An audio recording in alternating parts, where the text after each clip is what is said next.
ফাল্গুনি রান্নাঘরে আপনাদের সবাইকে স্বাগত জানাই। আবারও চলে এলাম আপনাদের কাছে অন্য এক রেসিপি নিয়ে।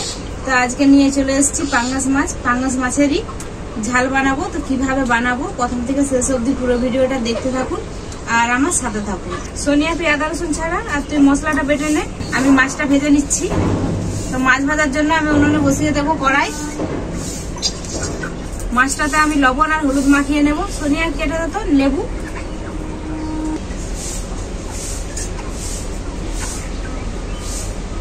লবণ, হলুদ গুঁড়ো, গন্ধরাজ লেবুর রস একসাথে খুব ভালো করে মাছটাকে আমি ম্যারিনেট করে নেব। প্রথমে আমি শুকনো লঙ্কা, গোটা ধনে, গোটা জিরে, গোটা গোলমরিচ একসাথে বেটে নেব।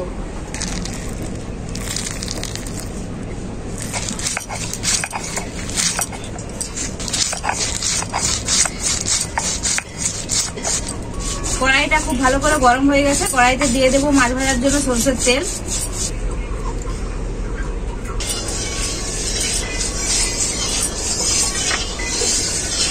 তেলটা খুব ভালোভাবে গরম হয়ে গেছে, মাছগুলো আমি ভেজে নেব।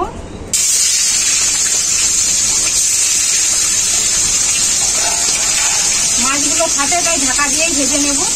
ঢাকাটা খুলে দেখে নেব।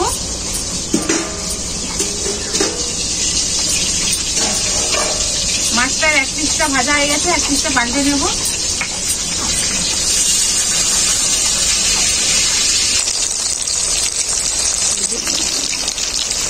মশলাটা আমার বাটা হয়ে গেছে, মশলাটা দিয়ে এবার তুলে নেব। এরপর আমি আদা রসুনটা বেটে নেব।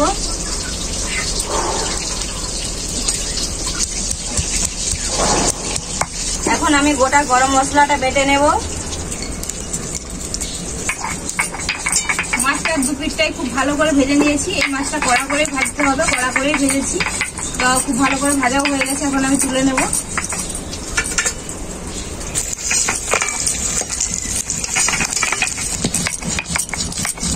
বাকি মাছগুলো আমি একইভাবে ভেজে নেব।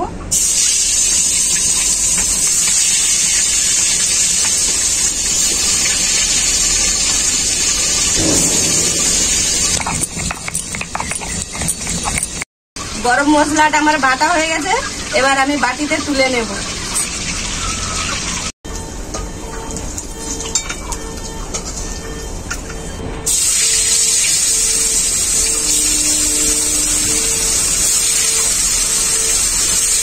সব মাছগুলোই আমার খুব ভালো করে ভাজা হয়ে গেছে, এখন আমি তুলে নেব। ওই মাছ ভাজা তেলের মধ্যেই দিয়ে দেবো কেটে রাখা পেঁয়াজ। পেঁয়াজটা তাড়াতাড়ি গলে যাওয়ার জন্য এর মধ্যে দিয়ে দেবো পরিমাণ মতো লবণ।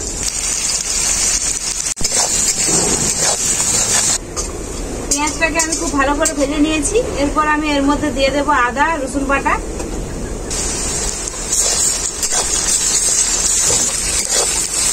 দিদি ভাই, আজকে কি মাছটা মাংসের সাথে বানাবে? হ্যাঁ, আজকে মাংসের সাথে পাঙ্গাস মাছটা রান্না করব। আদা রসুনটা পেঁয়াজের সাথে আমি খুব ভালো করে ভেজে নিয়েছি, কাঁচা গন্ধটা চলে গেছে। এখন আমি জিরে, ধনে, গোলমরিচ, শুকনো লঙ্কা একসাথে বাটা দিয়ে দেবো।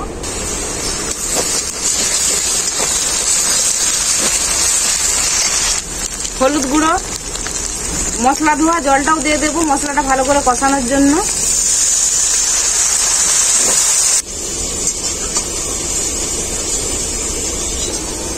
মশলাটাকে আমি খুব ভালো করে কষিয়ে নিয়েছি। এরপর এর মধ্যে দিয়ে দেবো টমেটো।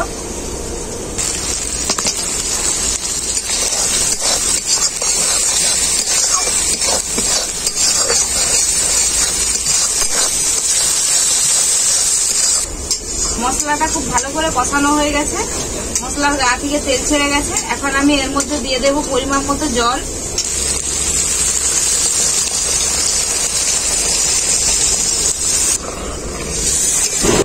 অল্প করেই জল দিলাম, বেশি জল দিলাম না, যেহেতু ঝোল করবো না।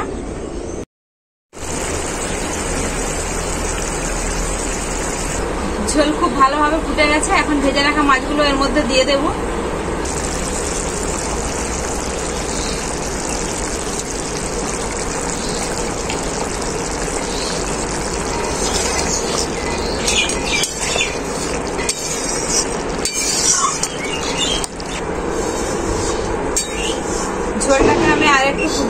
মাছ দেওয়ার পরে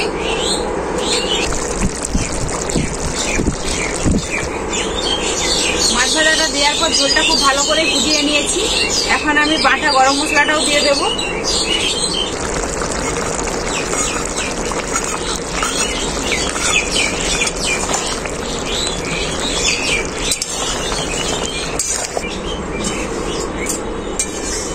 গরম মশলাটা দেওয়ার পরে আবারও একটু ঝোলটা ফুটিয়ে নেব।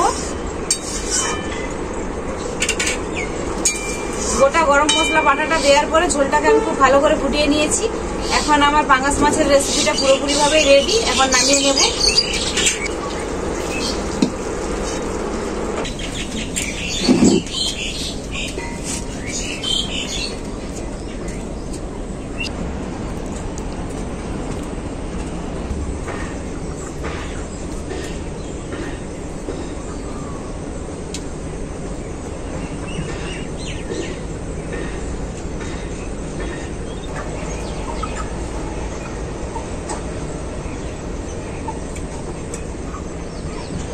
গ্রেভিটা এত সুন্দর হয়েছে বন্ধুরা, মনে হচ্ছে গ্রেভিটা দিয়েই এক থালা ভাত খেয়ে। সোনিয়া, তোকে কেমন লাগছে রে রেসিপিটা?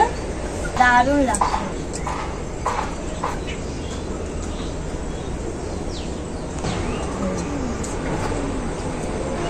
মাছটা এতটাই স্বাদ যে মাছ খাচ্ছি না মাংস খাচ্ছি বুঝতেই পারছি না। দারুণ লাগছে খেতে, বল।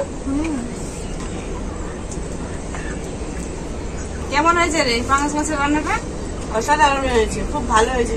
মাছটা ঠান্ডা হয়ে গেলেও খেতে ভালো লাগবে বল রান্নাটা। তো বন্ধুরা, পাঙ্গাস মাছের রান্নাটা তো দেখলেনি কেমন ভাবে বানালাম। খুবই সহজ একটা রান্না। তো এইভাবে আপনারাও বাড়িতে বানিয়ে দেখবেন। অনেকেই বলেন ঠান্ডা হয়ে গেলে পাঙ্গাস মাছ খাওয়া যায় না, কিন্তু এইভাবে রান্না করে দেখবেন, খেতে কিন্তু ঠান্ডা হয়ে যাওয়ার পরেও কিন্তু খেতে ভালো লাগবে। তো রেসিপিটা কেমন হয়েছে খেয়েই আমাকে কমেন্ট করে জানাবেন। ভিডিও ভালো লাগলে লাইক, শেয়ার, সাবস্ক্রাইব অবশ্যই করবেন। প্রত্যেক দিনের মতো আজকেও বলছি, আপনারা ভালো থাকবেন, সুস্থ থাকবেন, নিজেদের খেয়াল রাখবেন। আবার দেখা হবে পরবর্তী ভিডিওতে নতুন কোনো রেসিপি।